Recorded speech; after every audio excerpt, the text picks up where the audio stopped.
Hello everyone. आज मैं आप लोगों के समक्ष इस वीडियो में एक हिंदी पैसेज को इंग्लिश में ट्रांसलेट करने जा रहा हूँ।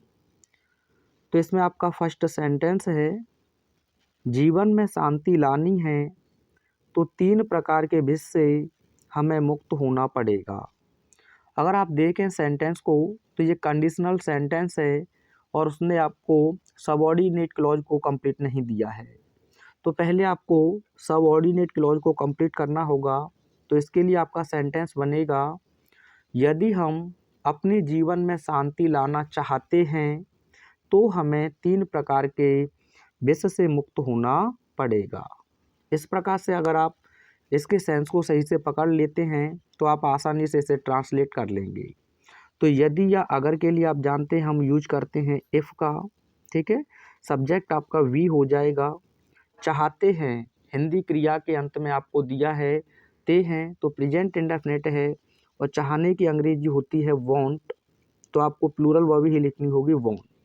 अब ना नीने के लिए आप यहाँ लिखोगे टू और लाने की हो जाएगी साथियों ब्रिंग। क्या हो जाएगी? ब्रिंग। अब क्या लाना चाहते हैं? शांति, तो आप इसके लिए लिखेंगे पीस। क्या लिखना होगा? पीस। और साथियों आपको पीस की अंग्रेजी यहाँ दी हुई गई थी, ठीक है।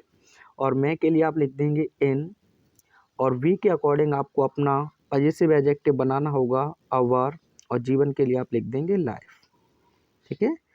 If we want to bring peace in our life, यदि हम अपने जीवन में शांति लाना चाहते हैं तो इफ़ के साथ कोई भी कनेक्टिंग वर्ड नहीं लगेगा, आपको कॉमा लगाना है। अब देखें आप दूसरे हिंदी वाक्य के अंत में आपको दिया है प्रिंसिपल क्लॉज में पड़ेगा। जब आपको कोई कार्य करना पड़े, ठीक है, तो उसमें आप प्रेजेंट में हैज या हैव के साथ 2+B1 लिखते हैं। जैसे मुझे वहाँ जाना पड़ता है तो I have to go there, ठीक है।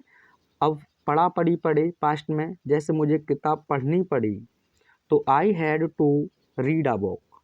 अब यहाँ पढ़ेगा तो विल हैव टू या फिर शैल हैव टू, तो यहाँ आपका सब्जेक्ट है वी, तो आप लिखेंगे वी। अब पढ़ेगा तो आप लिखेंगे शैल, हैव और टू, ठीक है। मुक्त होने के लिए आप एक फ्रेजल वर्ब का प्रयोग कर सकते हैं जो आपने पढ़ी होगी, get rid of. Get rid of. अगर आप गेट रेड ऑफ का प्रयोग ना करना चाहें तो आप फ्री का भी प्रयोग कर सकते हैं, फ्री फ्रॉम। किसका प्रयोग कर सकते हैं? फ्री फ्रॉम, ठीक है। To free from. अब किससे? 3 प्रकार के विष से। तो 3 प्रकार के लिए आप लिखेंगे थ्री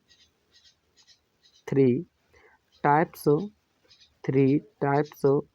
ऑफ, और विष की आप जानते हैं क्या हो जाएगा? पॉइजन। क्या हो जाएगा? पॉइजन, ठीक है।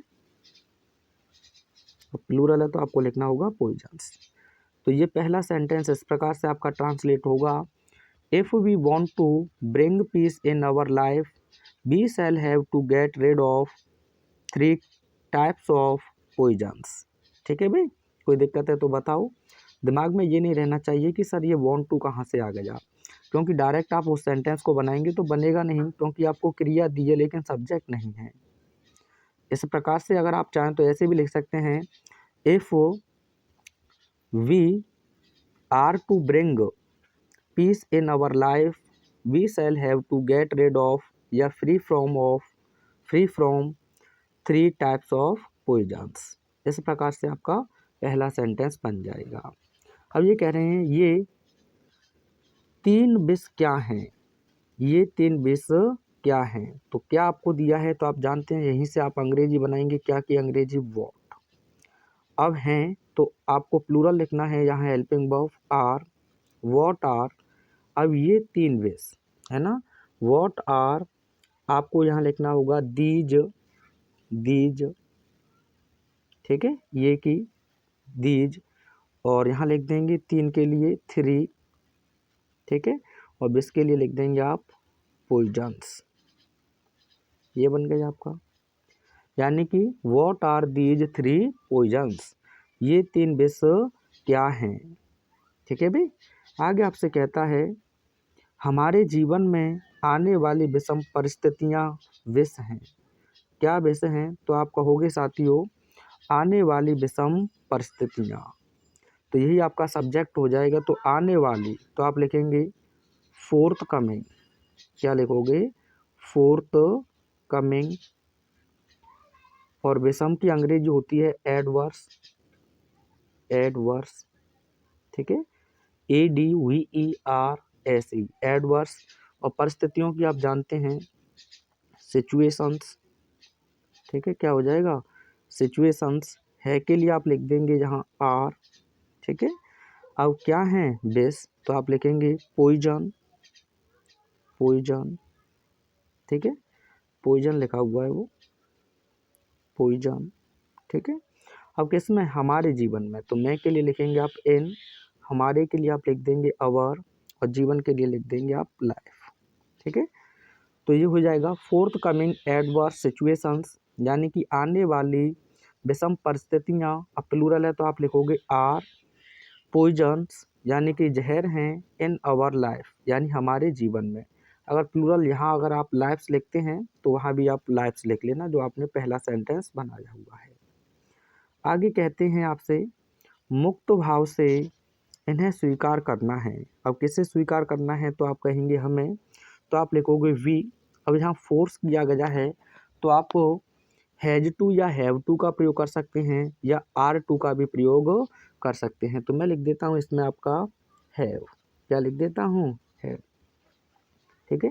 या आप ऐसे भी कह सकते हैं हमें मुक्त भाव से इन्हें स्वीकार करना चाहिए, ठीक है। या तो आप शुड का प्रयोग कर दें, वी शुड करना चाहिए, ठीक है।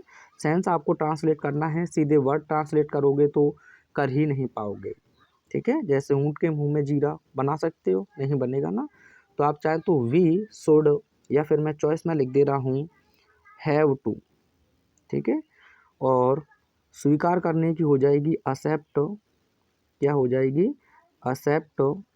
और इन्हें के लिए आप लिख देंगे देम, ठीक है। और मुक्त भाव से तो आप लिख देंगे फ्रीली। क्या लिख दोगे? फ्रीली। वी शुड या फिर we have to accept them freely. अब यहाँ एक्सेप्ट का सिनोनिम्स होता है आपका एक्नॉलेज, पूछ लिया जाता है, ठीक है। कंसेंट एक वर्ड आपने पढ़ा होगा, वो भी आप लिख सकते हैं। एग्री भी लिख सकते हैं आप। इसका एक एंटोनिम्स मुझे बताओगे? मैं लिख रहा हूँ आपको, मैंने लिखा एनसिएंट। इसका एंटोनिम्स क्या होगा? एनसिएंट, ठीक है। आपकी वोकैब्स चेंज हो जाए, चेक हो जाएगी, ठीक है। मिलते हैं नेक्स्ट वीडियो में। Thanks for watching.